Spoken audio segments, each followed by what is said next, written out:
Tribunal থেকে সরাসরি যুক্ত হচ্ছেন সহকর্মী জাভেদ আক্তার। জাভেদ, ট্রাইব্যুনালের বিষয়ে বিস্তারিত আমাদের জানাবেন। উজমা আন্তর্জাতিক অপরাধ ট্রাইব্যুনাল ২-এ বিচারপতি গোলাম মুর্তজা বিচারপতি নজরুল ইসলাম চৌধুরীর নেতৃত্বে আন্তর্জাতিক অপরাধ ট্রাইব্যুনাল ২-এ আজকে আবু সাঈদ হত্যা মামলার যে ওপেনিং স্টেটমেন্ট বা সূচনা বক্তব্য সেটি উপস্থাপন করা হবে এবং আমরা যতটুকু জেনেছি যে চিফ প্রসিকিউটর মোহাম্মদ তাজুল ইসলাম তিনি এই সূচনা বক্তব্য উপস্থাপন করবেন। এই মামলা আপনি জানেন যে গত বছরের ১৬ই জুলাই রংপুরের বেগম রোকেয়া বিশ্ববিদ্যালয়ের ইংরেজি বিভাগের ১২তম ব্যাচের ছাত্র আবু সাঈদ তিনি পুলিশের গুলিতে নিহত হন, যেটি ওই সময় সরাসরি সম্প্রচার হয়েছে এবং সবাই সেটি দেখেছে। এবং ইতিমধ্যে তার যে হত্যার ঘটনায় যে পোস্টমর্টেম রিপোর্ট ৫ বার পাল্টে ফেলা হয়েছিল, সেই ডাক্তার রাজিবুল হাসান তিনিও ট্রাইব্যুনালে এসে সাক্ষ্য দিয়েছেন।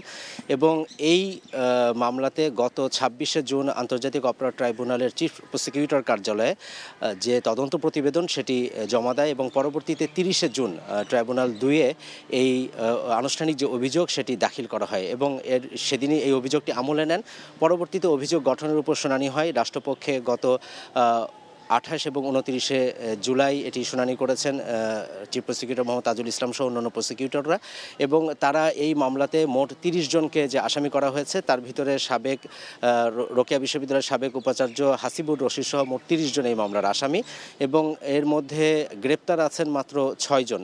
তারা হলেন রংপুর বেগম রোকেয়া বিশ্ববিদ্যালয়ের সাবেক প্রক্টর শরীফুল ইসলাম, সাবেক সহকারী রেজিস্ট্রার আছেন, এছাড়াও ওই হাসপাতালের ওই বিশ্ববিদ্যালয়ের আরেকজন কর্মচারী আছেন চুক্তিভিত্তিক আনোয়ার পারভেজ, এছাড়া পুলিশের এসআই আমির হোসেন, কনস্টেবল সুজন চন্দ্র রায় এবং রোকেয়া বিশ্ববিদ্যালয় ছাত্রলীগের সাধারণ সম্পাদক ছিলেন ইমরান চৌধুরী আকাশ। এই ৬ জন গ্রেপ্তার আছেন। এই ৬ জনকে আজ ট্রাইব্যুনালে হাজির করা হয়েছে সকাল ৯:৩০টার দিকে এবং তাদের উপস্থিতিতেই এই সূচনা বক্তব্য উপস্থাপন করা হবে। সূচনা বক্তব্যটা আসলে মূলত মামলার সারসংক্ষেপ, অর্থাৎ ঘটনা কবে ঘটেছিল, এর পরবর্তীতে কারা এটার সাথে যুক্ত ছিল, সেখানে কি হয়েছিল, তদন্তকারী কর্মকর্তারা কি পেয়েছেন, এই সমস্ত বিষয়গুলো সারসংক্ষেপগুলো তুলে ধরা হয় এবং আজকেই সাক্ষ্য গ্রহণ শুরু হবে। তবে আমরা প্রসিকিউশনের কার্যালয় থেকে যতটুকু জেনেছি যে আজকে সাক্ষ্য দেবেন আবু সাঈদের বাবা মকবুল হোসেন, একজনেরই আজকে সাক্ষ্য গ্রহণ করা হবে।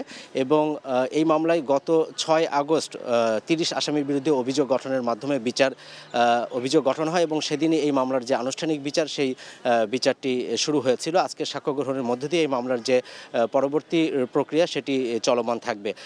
আজকে AKM মইনুল হক এনটিভির যে রংপুরের প্রতিনিধি, যিনি আবু সাঈদকে যে গুলি করা হচ্ছিল ওই সংবাদ যিনি সংগ্রহ করেছিলেন, তিনিও এসেছিলেন।